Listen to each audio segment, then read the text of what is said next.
ചാവാൻ കണക്കാക്കിയാ വന്നിരിക്കുന്നത്.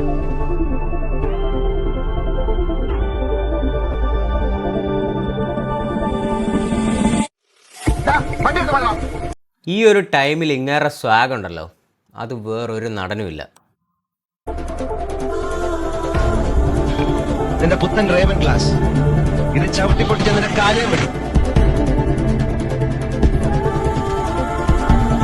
ഗൈസ്, നിങ്ങൾക്ക് ആർക്കെങ്കിലും ഭ്രമരവും തന്മാത്രയും മനക്കട്ടിയോടുകൂടി ഒന്നുകൂടെ കാണാൻ പറ്റിയിട്ടുണ്ടോ?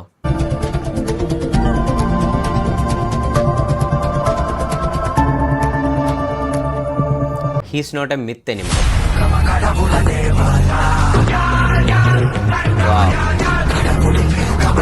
എമ്പുരാൻ തുടരും.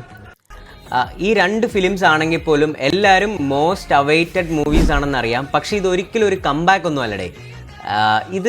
ഇതൊരു പ്യുവർ ഹീറോയിസ് ആണ്. അതായത് ഏകദേശം 40 വർഷത്തോളമായി ലാലേട്ടൻ ഈ ഒരു ഇൻഡസ്ട്രിയിൽ. ഇതൊരു കംബാക്ക് ആയിട്ടൊന്നും പറയാൻ പറ്റില്ല. എന്ത് കംബാക്ക്? അയാൾ ഔട്ട്ഡേറ്റഡ് ആയാൽ മാത്രമല്ലേ നമുക്ക് കംബാക്ക് എന്ന് പറയാൻ പറ്റുള്ളൂ.